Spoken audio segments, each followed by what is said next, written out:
And the church, unfortunately, hasn't changed radically. Look at most churches in America. Would it have been much different today than it was 20 years ago? If you walked into a service here 20 years ago, would have been much different than it is now.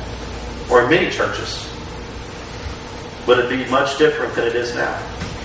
The world's changing, but often we fail to change our methods.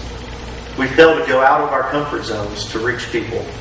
And it's hurt the church drastically, dramatically. We covered a sermon series at the very beginning of the year, and we talked about why do Christians do certain things, but why is it so hard to spread the gospel?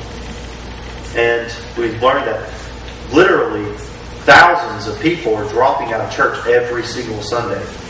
Thousands of people went to church last Sunday than went to church today across the world, across the United States.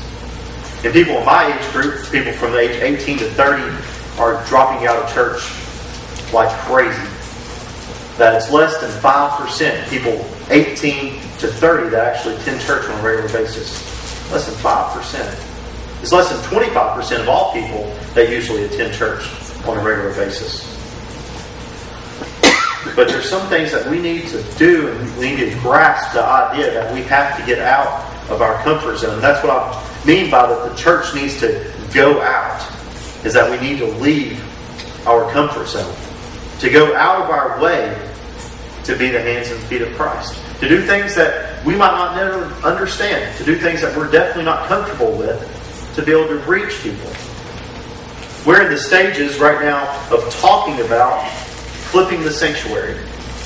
And many of you know this, that we're talking about, because when people, if you're a brand new visitor, you've never been to this church, when you walk into this church, you walk in through those doors. And everybody's staring at you.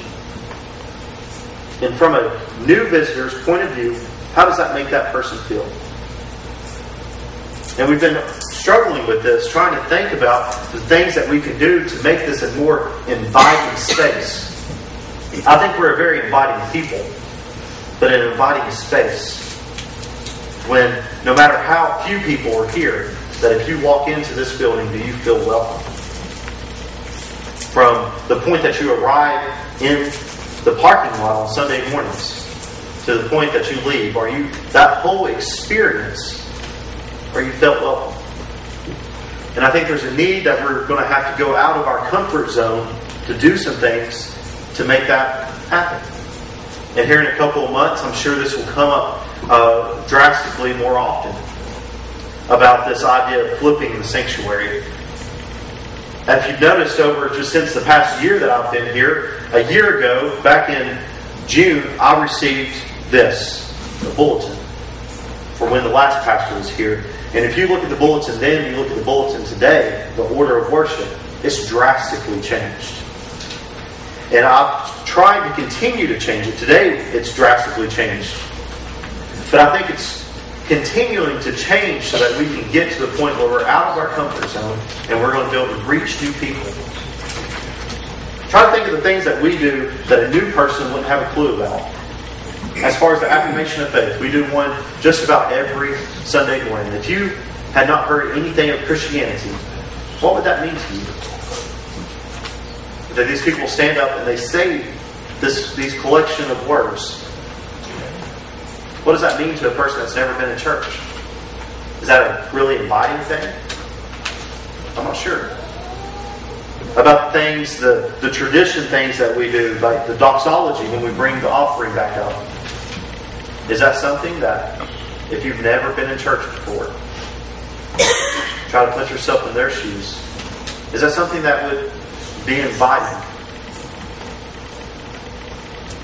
So those are things that we just need to struggle with and think about, that how can we go out of our comfort zone to become the best we can be? So that we can go out of our comfort zone to become the hands and the feet of Christ, because that's what it's all about. Maybe with those things, it just requires on my part more teaching to get us to understand why we do them. And that's what I've somewhat tried to do, but I think I could do a better job with that. I think it requires us talking about it more, the things that we do. But it also means the fact that going out of the church also means doing things that we're not used to. Doing things that require change. And if you know anything about churches or anything about anybody, something and change, people and change don't go together well. People enjoy doing the same thing that they've always done. Even just in your personal lives, you usually have the same routine every single day. You wake up, you probably do about the same thing in the morning before you go to work. When you go to work, you do the same thing, just about every single one of you. And then you do the same thing when you get home. Almost all of you eat dinner at the exact same time. Almost all of you go to bed at close to the exact same time. Think about in retirement, the things that you do on a daily basis. With my grandmother, she's traveling right now, but whenever she's home, she wakes up and reads the paper and does the crossword in the paper. Reads the obituaries, the things that people do with the paper. Every single day at the exact same time. She's up at the same time. Think about just you get in routines. It's human nature. And when we change those routines, there's something about it that we do not like. And in the church, the same, it applies just the same. That we do things, and when we want to change, there's something that we don't like about it. And I think it's just part of human nature. But I want to change gears for just a moment and say this. Jesus said that the two greatest commandments was this: to love God with all your heart, with all your mind, with all your soul, and to love one another as you love yourself. And he said these are the two most important things. So as we look at what does it mean to go out of our comfort zone, we have to look at those two things. That we have to love God. We have to go out of our comfort zone to love God. We have to go out of our comfort zone and get out of our routine to know God better, to love God better. And then on the flip side of that, we have to go out of our comfort zone. We have to go out of our way to love people. I was back, we keep numbers of all of our attendants back in the office back there, and we also keep numbers of Sunday school. Sunday school, our average attendance for Sunday school is around 20 to 21 people. Our average attendance is around 80. So that's not very many people that are going to church, the 11 o'clock worship service on a regular basis, that's attending Sunday school. Our average attendance in Bible study fluctuates, but somewhere it runs around 6 to 8. Sometimes in certain studies it's run up to 10.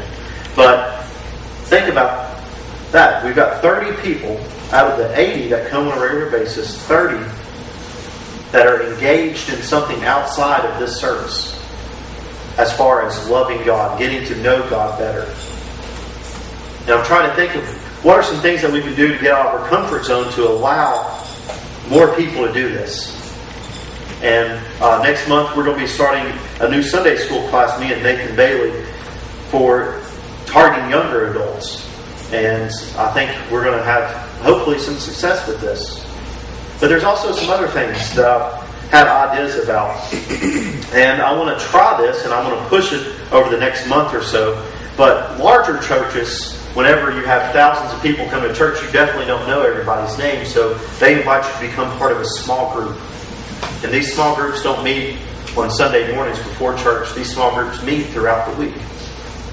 And I'm calling one person for, by the end of summer, to step forward and say, Harrison, I would like to lead a small group.